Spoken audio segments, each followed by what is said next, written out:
Good morning, students. So today we are going to start our next new chapter, that is Newton's laws of motion. So in the previous two chapters we have learned about the effects of motion. So in this chapter we will learn about the causes and effects of motion. Okay. So first thing is, what is force?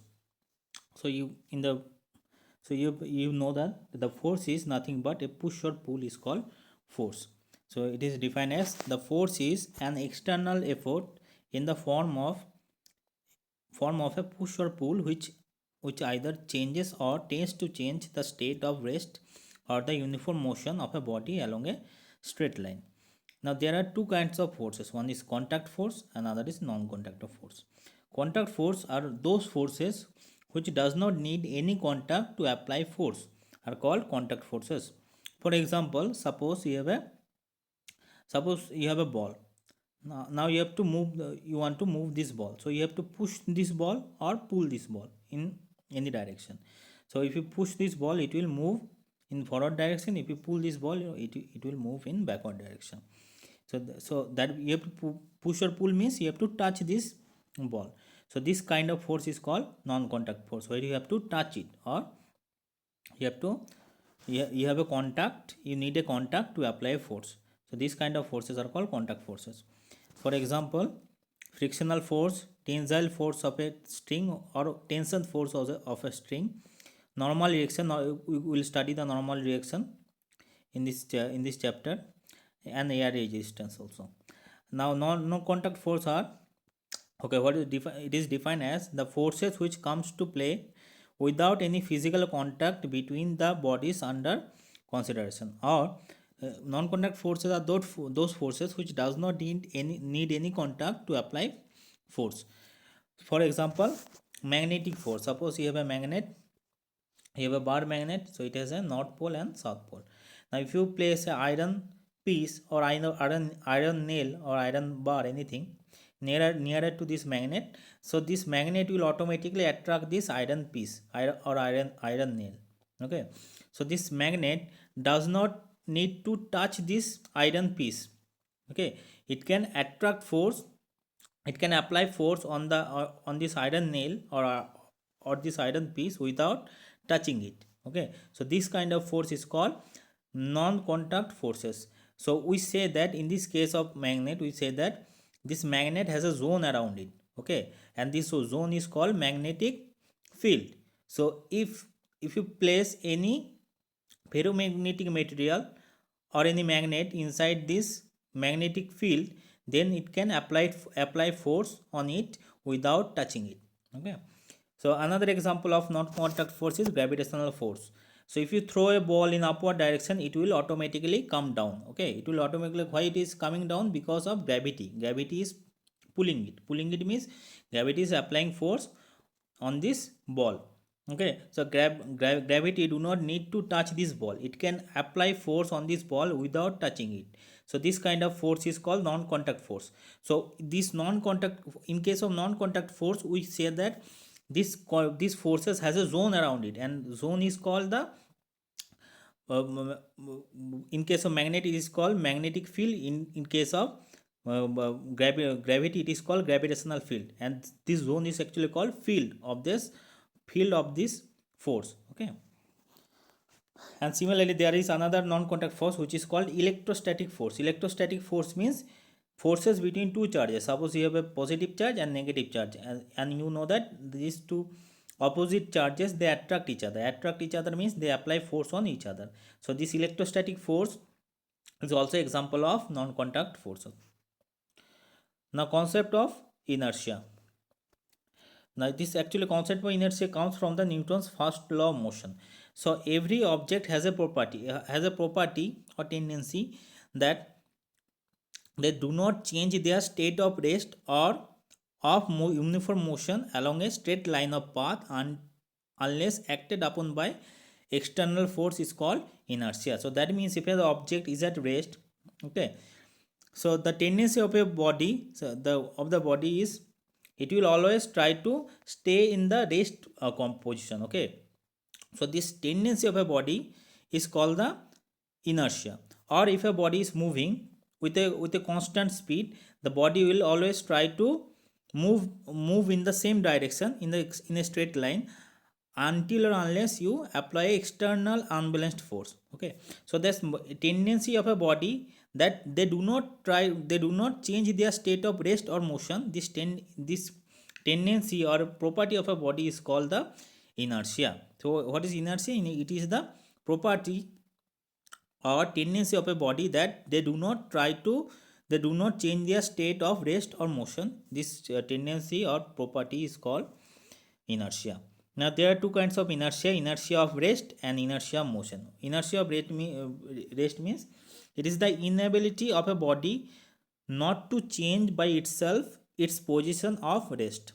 Okay, so if a body is at rest, it will always try to stay in the rest position. Okay, for a first example, when a okay so first example of inertia of rest is when a bus or a train starts suddenly, a passenger standing inside it leans backward. So what happens? Suppose you are inside a bus.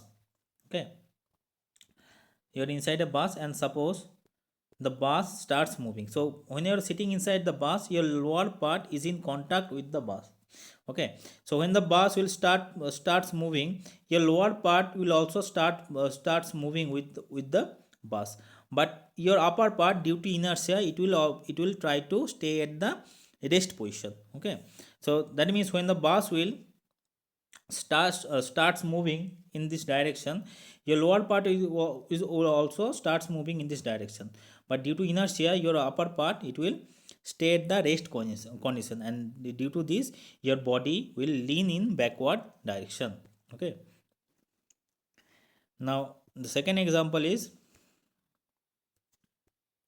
when a hanging carpet is beaten with a stick, dust particles are cleared. Suppose you have a carpet and you are beating this carpet. So when you are beating this carpet will move, but the dust particles inside the carpet, they will stay in the rest position. Okay, so since they will stay in the rest position, so carpet will move, they will stay in the same position.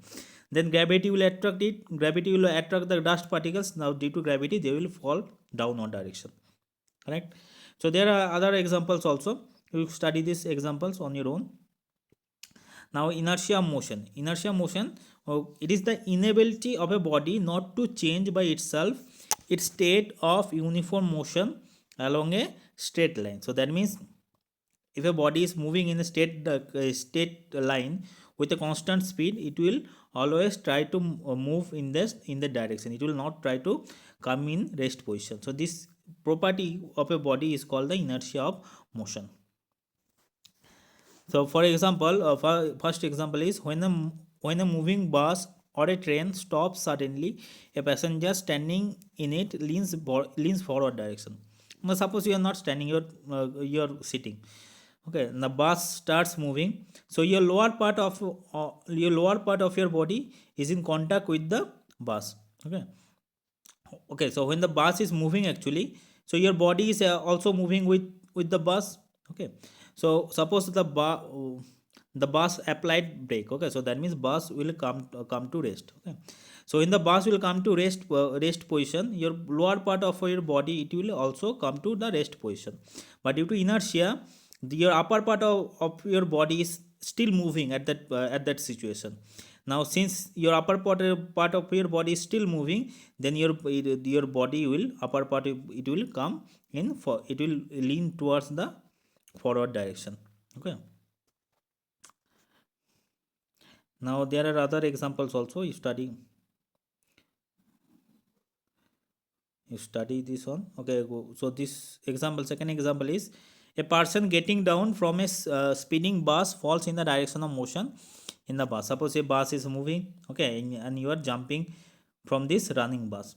Okay, so at the moment your feet will touch the ground, so your feet, they will come in the rest position, but due to inertia, your upper part of your body, it is still in motion. Okay, it is moving in the direction of the bus. Okay, so what will happen, since your upper part of your body, it is moving, so it will it will cover some distance, or it will lean in forward direction, and then you have a high chance of falling down in the direction of motion of the bus. Okay. Now there are other examples you study on your own. Third is inertia of direction. Inertia of direction is, it is the inability of the body by virtue of which it tries to resist a change in its direction of motion. Okay, so for a suppose you are in a bus, okay, and the bus is suppose turning in the right side. Okay, now since your lower part of your body is in contact with the bus, so your lower part of your body is also moving in the right side. Okay, but your upper part of body, due to inertia, it will continue to move in the straight line, and due to this your body, it will lean towards the left. Okay. Now Newton's first law of motion. Okay. So what is Newton's first law of motion? It states that, definition of Newton's first law of motion is, statement of Newton's first law of motion is, an object at rest tends to stay at the rest, an object in motion tends to stay in motion with same speed in the same direction unless it is compelled by some external unbalanced force change in the state. Okay, so if a body is in state rest position, so it will try to stay in the rest position. Okay, until or unless you apply external unbalanced force. Okay, so this unbalanced force is a very important thing. If you must have to apply unbalanced force, not a balanced force. For example, suppose you have a book on a table. Okay, now if you want to move this book, okay, you have to apply for, now pull this push this book with your hand in this direction. So what will happen? This book will move in left side.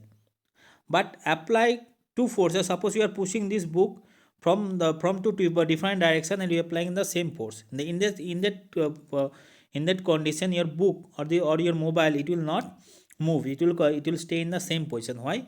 Because these two forces are equal and opposite, but and you are applying these two forces in opposite direction. So that means these two forces are balanced force.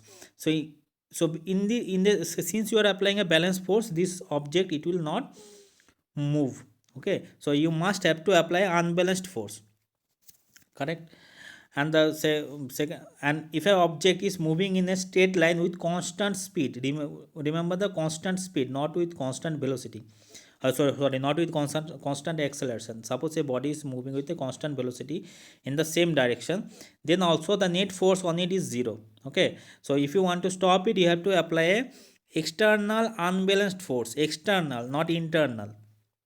You have to apply force from outside of this outside of this body, and the force must be a unbalanced force. Suppose you are applying two forces, 2 Newton from upward direction and 2 Newton in from downward direction, then this is actually balanced force. In this case also, the body will continue to move. So you have to apply a unbalanced force, then the body, it will come to rest position. Okay, so from this statement we know one thing, that force on a object is zero. Force on an object or body is zero in two conditions. The first condition, when the body is at rest position, then the net force on the body is zero. Remember, net force is zero, but force may or may not be zero. Net force is zero. And second condition, when the body is moving with constant speed, then also net force is zero. Okay, so for net force is zero on a body in two conditions only: when the body is at rest, first condition, and second, when the body is moving with constant speed. Okay, then also the net force on the body is zero. Remember, force is not zero, because suppose your mobile is at your mobile is in your table. Okay, so the table means it is not moving. That means the net force on the body is zero. But net force is zero, but force is not zero, because gravity is attracting it in which direction? Downward direction. So gravity is a force, so that means a force is acting on it, acting on your mobile. Now there is another force which is called which is called normal force, which is acting in upward direction, and these two forces are in equilibrium. Okay, so that means they are balanced force. So that's why, so that means net force is zero, force is not zero. Okay, so so I am telling you again that the force on the object, net force on the object is zero in only two conditions: when the body is at rest position, and when the body is moving with a constant speed in a in a straight line. Okay, for net force is zero, force is not zero. Force may or may not be zero, but net force is zero. Now linear momentum. So we know that momentum means the product of mass and velocity of a body is called linear momentum. So momentum can be written as P. Momentum is denoted as P. P is equals to mass into velocity. Okay, so since velocity is a vector quantity, so momentum is also vector quantity, and its unit is unit of mass is kg, and unit of velocity is meter per second. Okay, kg meter per second. Okay, it is also written as Newton second. How? Okay, so unit of momentum is kg meter per second. Okay, now multiply with second in upper and low, multiply with second with in the upper and lower part. So kg, so kg meter second divided by second square. So kg meter by second square into second. So kg meter per second square, it is also called Newton. So you can write the Newton second. So unit of momentum is also written as Newton into second, and its unit of kg is okay. So dimension of kg is written as m, meter distance is denoted as L length, and second time is denoted as t. So ml t to the power minus 1. Now suppose a car and a truck, they are moving with same velocity, but the truck has, the mass of the truck is greater than mass of the car. So mass of the truck is mt is greater than mass of the car, mc, correct, and they are moving with the same velocity. So momentum of the, you can write that momentum of the truck is equals to mass of the truck into velocity. Now velocity is same, so v, and momentum of the car is equals to mass of the car into velocity. Now tell me which one is greater. V is same for V is same for both truck and car. Now since mt, mass of the truck, is greater than mass of the car, so from here you can say that mass of the truck, so momentum of the truck is greater than momentum of the car. Why? Because mass of the truck is greater than mass of the car. So momentum of the truck is greater than momentum of the car. So that means a heavier body has a larger linear momentum than a lighter body moving in the same velocity. Okay, so if two bodies are moving, one is one body is heavier body and another body is lighter body, and they are moving with the same velocity, then the then the heavier body will have the larger linear momentum, correct. The second case, if two bodies, one heavier body and one lighter bodies, have the same momentum, okay, then the heavier body will have a smaller velocity than a lighter body. Let me tell you how. So suppose the same car, okay, so a car and truck is moving, okay, so mass of the truck is greater than mass of the car, and their momentum is same. So what is the momentum of the truck? Momentum of the truck is momentum of the truck is m t into v t is equals to mc into v c. So moment of the truck, it is written as mass into velocity, and moment of the car is written as mass into velocity. Now since mt is greater than mc, so from here we can say that vc is greater than vt. How? Let me tell you. For example, suppose mass of the car is 4, suppose, into vt is equals to mass of the truck is 4, suppose, our mass of the car is suppose 2. Okay, so from here you can write that vt is equals to 2 by 4, that means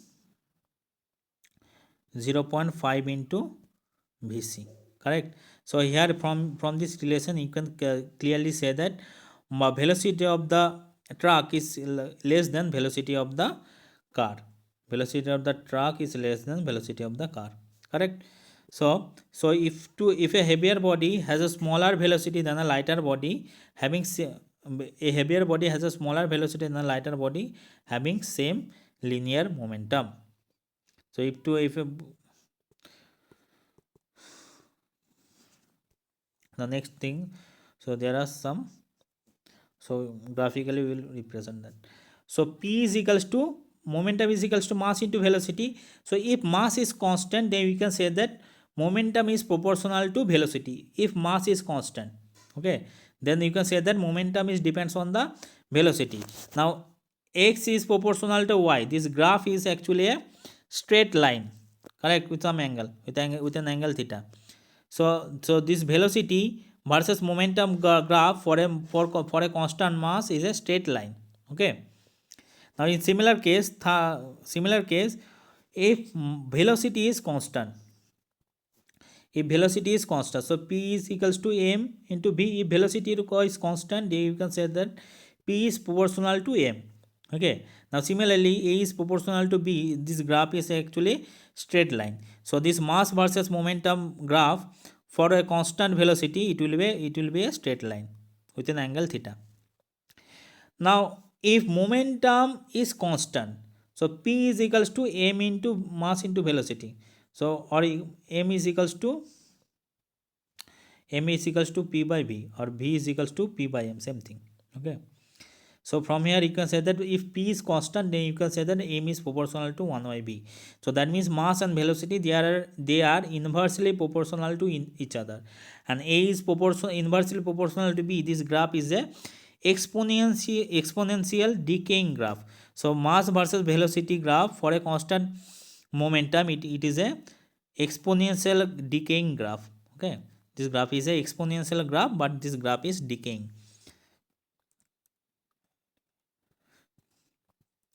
So Newton's laws of, okay, so we'll just derive the Newton's second law of motion.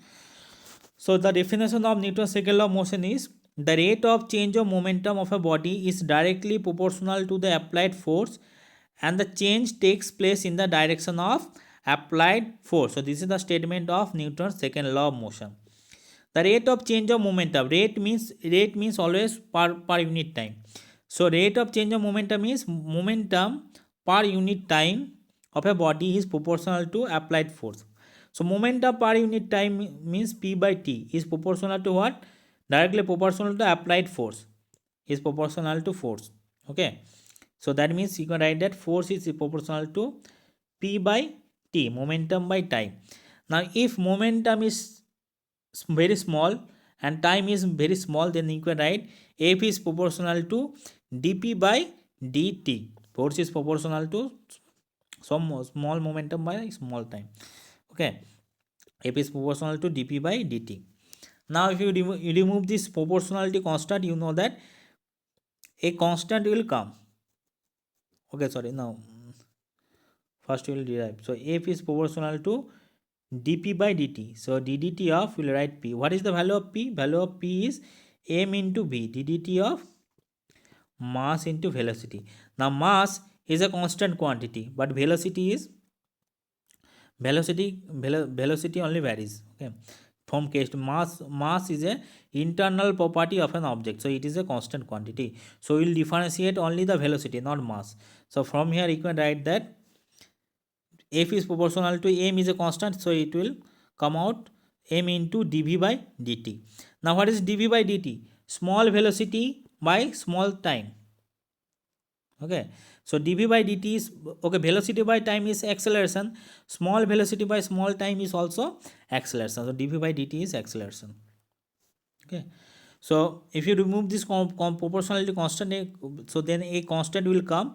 So we have denoted this constant as k. So k is a constant of proportionality. Now dv by dt is equals to what? Dv by dt is equals to acceleration. Small velocity by small time is a acceleration, but a not small acceleration, but a large acceleration. Because I told you many times that if you divide two small numbers, you will get a large number, not a small number. So f is equals to k into m into a. Okay, now if k is 1, then you can say that f is equals to mass into acceleration. This is the mathematical form of Newton's second law of motion. We have derived from we have derived from differentiation. Right. Force is equals to mass of, so this derivation of oftenly comes in your exam. Force is equals to mass into acceleration. So from here, from here we'll stop today. So for the next class we'll start the impulse of force. So thank you for today.